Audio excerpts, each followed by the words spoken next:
Bienvenue dans ma cuisine. Aujourd'hui pour une recette réconfortante qui va allier du chocolat et des chamallows. Êtes-vous des fans de ces deux produits? Alors peut-être pas tout le monde, mais vous verrez, il y aura quand même un côté un petit peu plus soft. Et on va les réaliser dans quoi? Dans la terrine Ultra Pro 500 ml Tupperware, qui est ma petite sœur de la gamme des Ultra Pro. Puisque, oui, il y en a une juste en dessous, une 250 ml, celle-là elle fait 500.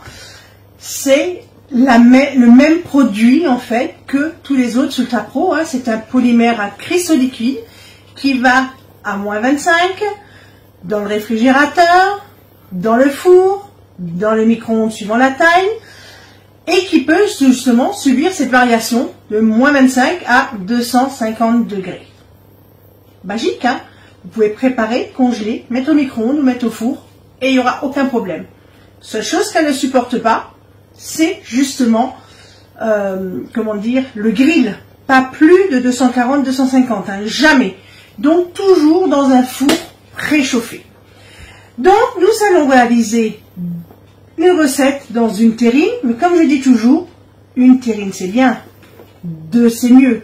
Au vu du tarif de cette semaine, il y a moins 25% dessus et ça met la terrine à 22,90 €. Juste magique. Dedans, vous allez faire des terrines de légumes, des terrines de poissons, des pâtés, des terrines de volaille, des crumbles de fruits, mais aussi le foie gras de Noël. Vous le faites à l'intérieur. Ça contient un lobe sans problème de 500 grammes. Donc vraiment indispensable dans la cuisine. Allez, on part pour la recette. Donc, je vais utiliser le pichet micro-cook. Il va falloir mettre dans le pichet des chamallows. Alors moi, ils étaient quand même gros. Donc ce qui fait, je les ai fondus pour que ça fonde un peu plus vite. Il faut 50 grammes de chamallows. Il faut du beurre, bien sûr. Il en faut 70 grammes. Allez, je mets mon beurre. Et on va le faire fondre. Donc à l'intérieur, on a mis bien sûr nos chamallows et le beurre. Et on va le faire fondre environ 1 minute à 750. La minute s'est écoulée. Maintenant, on va déjà mélanger une première fois et on va voir comment est le résultat. Alors, je vais prendre plutôt le fouet métallique. Allez. Ça sera mieux. C'était ma première intention, vous voyez. Il faut toujours écouter ses intentions.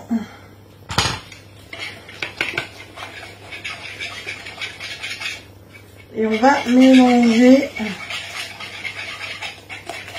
déjà les chamallows avec le beurre.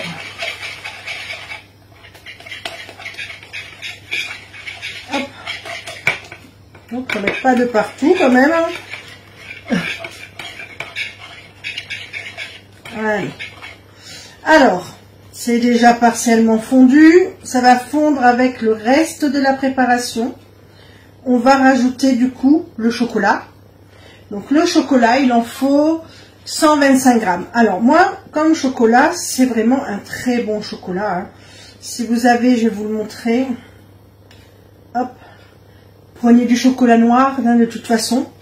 Alors, qu'il soit juste, comment dire, vous savez, les tablettes à pâtisserie, ou il y a des tablettes aussi qui sont, comment dire, plus fortement chocolatées. Hein. Donc, vous pouvez, ça c'est vous qui voyez. Alors, j'aimerais bien récupérer le restant là. Ça, c'est vous qui décidez. Hop. Bon. Alors, vous savez quoi, je crois que je vais y aller avec les doigts, hein, ça sera pas plus mal. Voilà.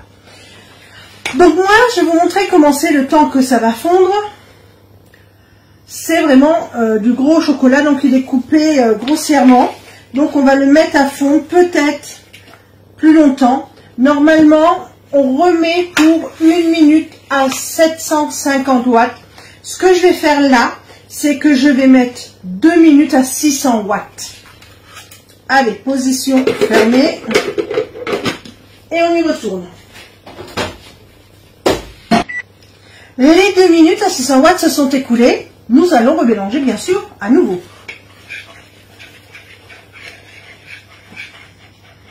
Et c'est quand même bien mieux. Allez. Alors, si vous avez des problèmes pour faire fondre l'ensemble, après vous y allez par petites tranches de 30 secondes et vous mélangez à chaque fois.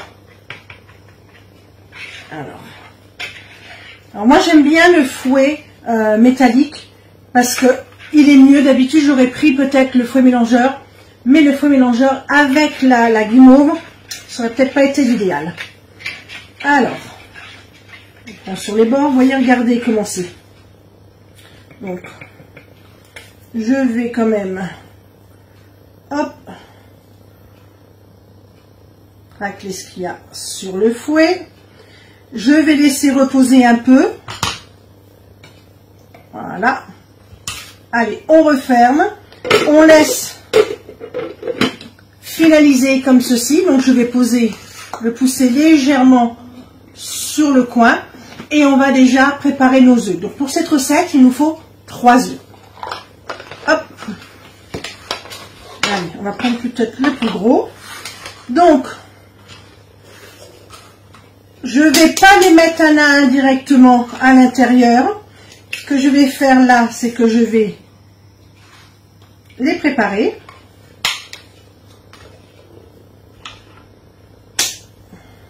Hop là. On va d'abord regarder comment il est. Il faut toujours sécuriser ces préparations. Parce qu'un œuf abîmé, ça peut arriver.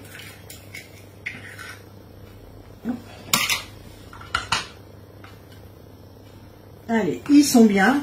Donc là, je vais prendre une fourchette. Voilà. Et on va mélanger. Allez, battre un petit peu pour que ça s'incorpore quand même mieux avec la préparation qui est quand même là relativement chaude. Donc, on va mettre déjà... Je vais mettre peut-être, moi, même si la recette le préconise plus tard, je vais mettre le sucre. Alors, c'est là où je varie un peu la recette. Normalement, il faut 50 g de sucre et 50 g de farine. Pour que ce soit quelque chose, allez, on va pas dire meilleur parce que c'est bon aussi avec du sucre et de la farine traditionnelle. Moi, je vais utiliser un sucre IGEBA et de la farine IGEBA. Donc, je vais utiliser là du sucre de coco. Hop. Et je mélange. Et vous allez voir la farine que je vais utiliser. Ah tiens, je ne l'ai même pas pesée.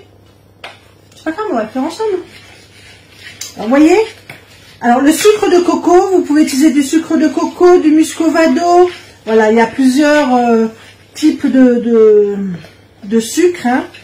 N'hésitez pas à varier aussi les plaisirs. Donc là, je vais mettre les œufs que j'ai battus. Hop. Ça partira au lave-vaisselle. Je vais mélanger doucement.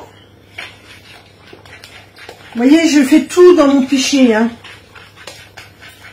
Ces pichets-là, la gamme Micro-Cook, c'est vraiment...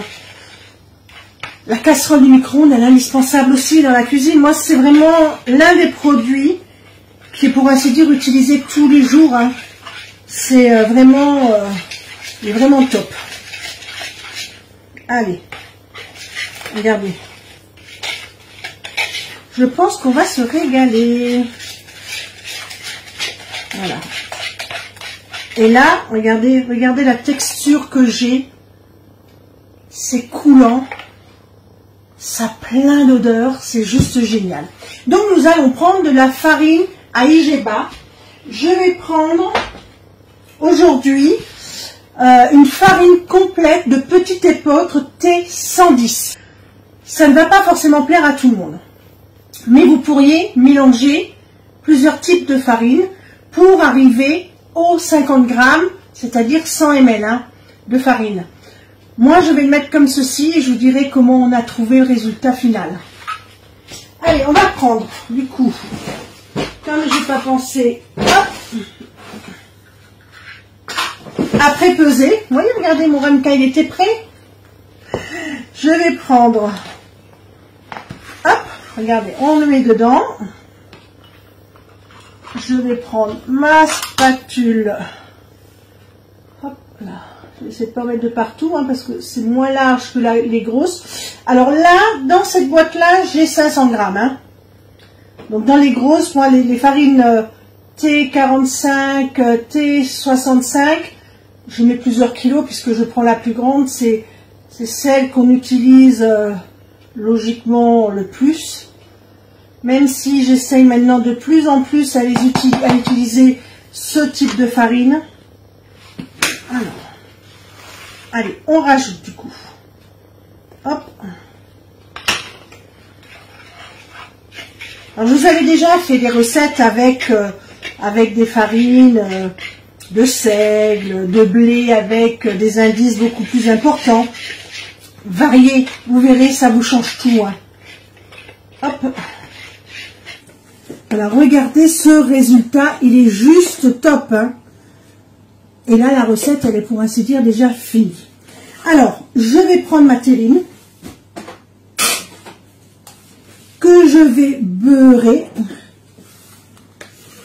Hop là, posez ça là. Alors, j'ai du beurre fondu, hein, donc on va beurrer généreusement. Regardez. Alors, cette recette, vous pouvez également la faire dans les moules mini cake hein, que nous avons, si vous les avez en stock chez vous. Pensez à les ressortir aussi.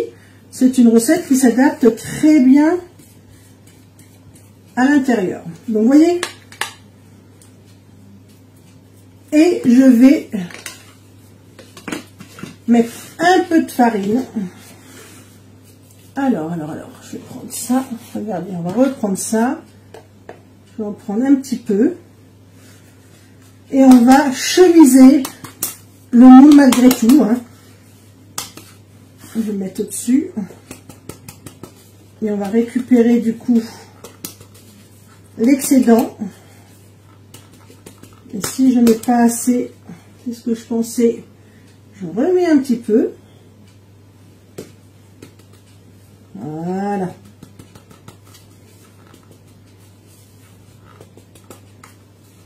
Voilà. Et là aussi. Et regardez. Hop. Et du coup, je récupère et je ne perds pas ma farine. Allez. Par derrière. Ça, on le met là. J'ai oublié une petite chose. Une petite pincée de sel. Ça va relever toutes les saveurs. Donc juste... Alors moi là, j'ai même pris de la fleur de sel.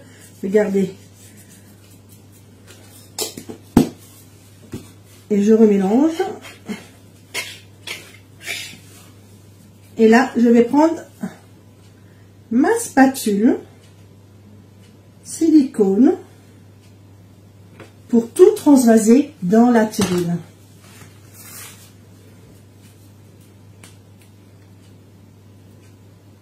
Allez. Hop. Alors, c'est une recette que je voulais faire depuis un moment. Parce que je crois que celle-là, je ne l'ai jamais faite. Et qu'elle est pleine de gourmandise. Voilà. Hop. Je vais récupérer comme ceci. On va essayer de ne pas en mettre de partout, bien sûr.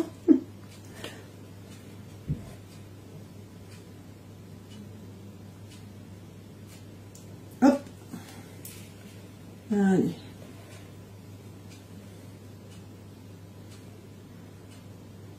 Ah, cette spatule, elle n'a pas de... Comment on peut dire ça? Elle n'a pas de scrupules. Elle n'a pas de pitié, c'est même mieux. Regardez, elle racle tout. On ne peut plus lécher les peaux comme on faisait certainement comme quand on était enfant. Allez. Hop là. Allez, on met derrière. Donc là, la recette est prête. Donc pour une cuisson au four, il faut que vous cuisiez du coup 20 minutes à 180 degrés. Je ne vais pas le faire au four. Et non, je ne veux pas de four ce soir dans ma cuisine. Je prends mon air fryer. C'est mon meilleur ami. Air fryer Tupperware, contenance de 3 litres. Son point fort est justement sa taille parce que vous pourrez l'emmener avec vous en camping, en camping-car, dans votre maison secondaire. Vous allez griller à l'intérieur, vous pouvez faire de la pâtisserie, ça peut servir de grille-pain. C'est des cuissons plus rapides sans dégagement de chaleur. Donc, il a 6 pré-programmes. Alors, je ne sais pas, ah, on voit un peu mieux là. Vous voyez, il a un écran en fait tactile à LED et il suffit d'appuyer sur les touches. Donc, on choisit le programme que l'on souhaite et malgré que le programme soit défini à une température et à une durée, vous pouvez changer cette température et cette durée. C'est une minuterie, c'est-à-dire que vous pouvez très bien lancer une cuisson. Si vous n'avez pas besoin de remuer les aliments qui sont à l'intérieur, vous pouvez faire de toute façon autre chose pendant ce temps-là. À la fin, lorsque le air fryer s'arrête, la cuisson se stoppera automatiquement. Donc là, nous aujourd'hui, ce qu'on va faire, hop, je vais le mettre comme ça. Je vais par contre enlever la grille qui est dedans, hein, elle est amovible. C'est de l'anti-adhésif, hein, parce que je n'en ai pas besoin. Je vais mettre ma terrine directement, voilà, à l'intérieur comme ceci. Regardez. Je vais du coup le mettre là, et comme ça vous allez voir. Donc j'appuie sur le bouton qui va me sélectionner tout le pad. Je vais aller chercher le mode pâtisserie, parce que du coup je vais le mettre en mode pâtisserie, je ne vais pas le mettre en mode air fryer. Donc il est en pâtisserie. Là, la sélection de température c'est 160. Pour cette recette-là, j'ai calculé grâce à une application le temps et la durée pour une cuisson air fryer.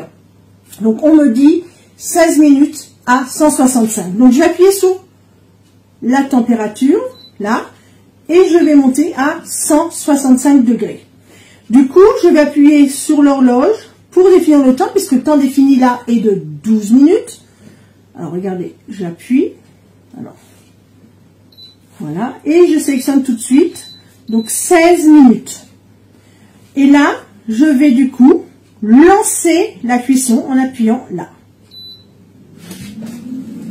Alors, bien sûr, là, comme ce n'est pas en mode air fryer, que c'est en mode pâtisserie, peut-être que je vais être obligée de rajouter un petit peu de temps de cuisson pour que la cuisson soit complète jusqu'en bas.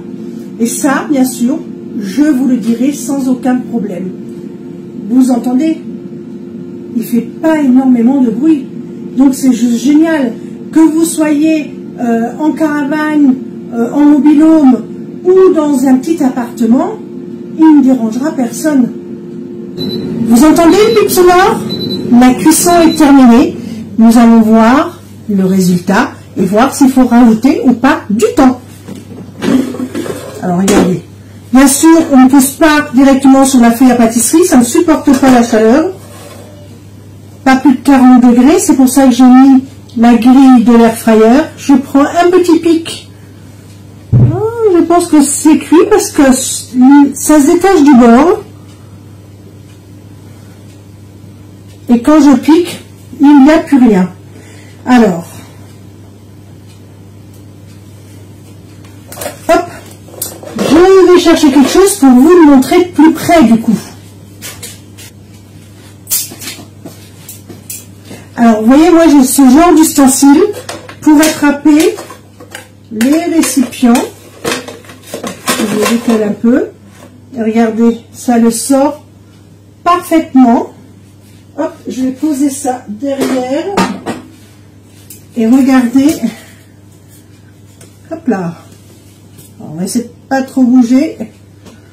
Regardez comme elle est juste magnifique cette terrine. Alors, cette terrine, il faut la laisser refroidir et la mettre au réfrigérateur pour au moins 6 heures. Donc là, ça sera pour demain midi. Donc nous la démêlerons certainement ensemble demain et on pourra la manger. Je vous la couperai, vous verrez. Pourquoi pas faire une petite crème anglaise dans le pichet micro-cook aussi pour accompagner. Hein. Bien sûr, on peut agrémenter avec plusieurs choses. Faire une petite déco avec des petits chamallows, des mini chamallows, mélanger un peu des fruits avec, mettre juste un soupçon de chantilly. Tout ça ira très bien ensemble, hein, on est d'accord.